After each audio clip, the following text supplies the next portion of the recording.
Hello everyone, how are you all?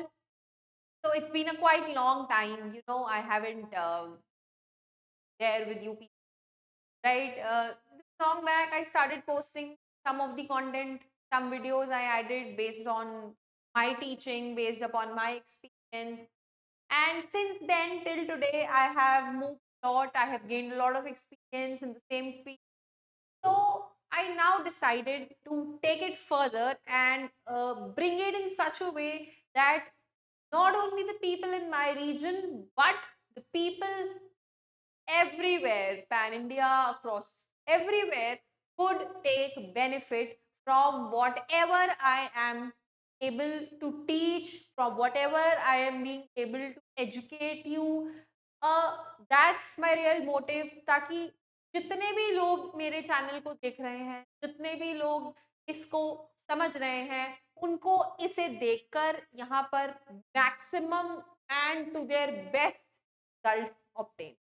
Okay, so let's just introduce. This is my channel, Dr. Diksha's Classes, and I have thought it कि आप और मैं दोनों साथ मिलकर इसे इतना बेनिफिशियल बनाएंगे ताकि कोई भी बच्चा इस चैनल को देखकर अपने मैक्सिमम एंड जितने हो सके उतनी नॉलेज. चलिए आज के बारे में थोड़ा सा जानते हैं. तो हम यहाँ पर क्या-क्या पढ़ेंगे? हमें क्या-क्या मिल सकता है यहाँ पर? That is all the content is available from classes 6 to classes 12. Okay? So whatever we'll have class 6, class 7, 8, 9, 10th, 11th, 12th, बहुत सारी चीज़ें होती हैं जो हम अक्सर अपनी बुक्स में, अपने स्कूल्स में, अपने ट्यूशन पर पढ़ लेते हैं, हम समझ भी लेते हैं. बट देन अगेन कभी-कभी चाहिए होता है कि यार एक क्विक ब्रश अप हो जाए तो ये फटाफट हो जाएगा. एग्ज़ैक्टली. तो यही मैं आप लोगों के लिए यहाँ पर लेकर आऊँगी and I will make sure that we cover even small topics. ठीक है?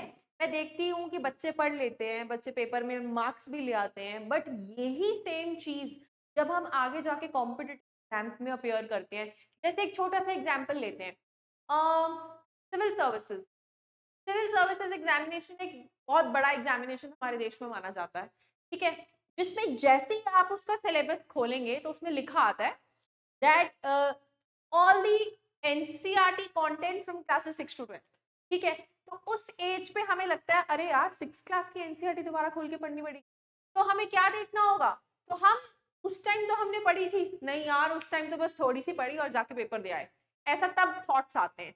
तो मैं एक टीचर होने के उससे मैंने ये सोचा कि अगर बच्चे 6 टू 12th में ही उस पर्टिकुलर सब्जेक्ट को बहुत अच्छे से लर्न करें, बहुत अच्छे से ग्रैब करें, उसे समझें, तो वो हमारा इफेक्टिवनेस बाद में जाके हमें काम आता है.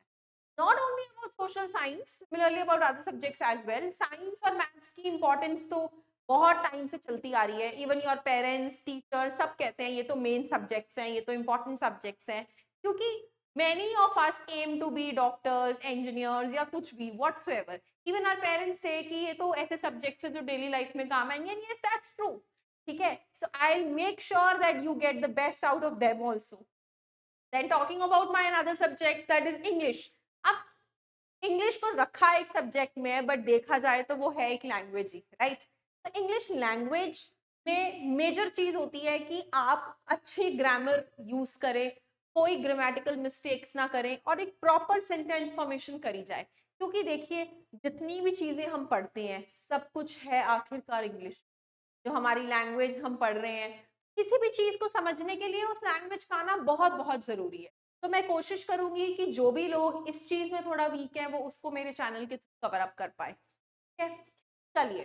तो जैसा कि मैंने बताया कि मैं कुछ सब्जेक्ट्स कवर करूंगी, science, social science, mathematics, then English grammar and botany and zoology for class 11th and 12th. देखिए आई एम अ डॉक्टर, मेरे नाम से पता लग रहा होगा. So I did my bachelor's of dental surgery. Far back 2012 में स्टार्ट किया था करना.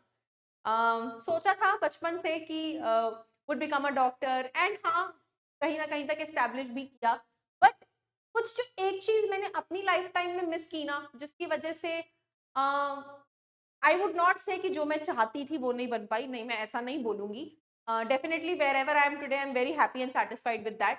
लेकिन यस, कि एक छोटी सी चीज होती है जो लगती है कि यार अगर ये कर लिया होता तो ये हो गया होता ना, ऐसा ऐसा थॉट आता है हमेशा। तो यस, वो चीज है, और वो मुझे लगता है कि मैंने अपनी लाइफ टाइम में इसलिए मिस की क्योंकि मैं समझ नहीं पाई कि हमें चीज को लर्न करने से पहले उसकी स्टोरी बनकर उसे समझना पड़ता है, उसको इस तरीके से ग्रास्प करना पड़ता है कि हमें ये पता चले कि एक्चुअली हम जिसके बारे में पढ़ रहे हैं वो चीज हमारे आजू बाजू है कहाँ पर। तो that's what I make sure and I want that I teach my own subject, that's botany and zoology for class 11th and 12th जितनी इजी वे में हो सके एज पॉसिबल।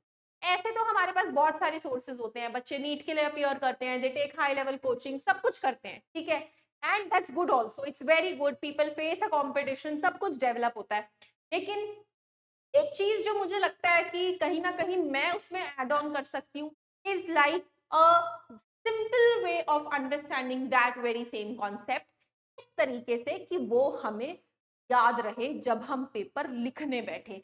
क्योंकि जब आप कॉम्पिटिटिव एग्जाम देने जाते हो, चाहे वो नीट है, चाहे वो 11th 12th का सीबीएसई है, व्हाटसोएवर, वहां पे जाके आप एक चीज को लिखते हो, ठीक है। So let's just begin and we will start with the same.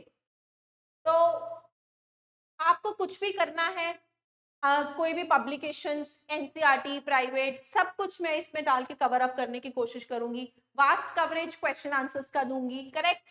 Then कोई पीडीएफ्स जो आपको मेरे वर्कशीट्स की चाहिए हो, उसके लिए आप मेरे टेलीग्राम चैनल को फॉलो कर सकते हैं, I will post it there, all everything will be posted there. Similarly Instagram का account, channel, all IDs I will provide it to you, so you can follow me wherever you want to, right? So that's all about my small venture, which I will begin with your help, right? So please support, please help me proceed and guide you best. Thank you very much.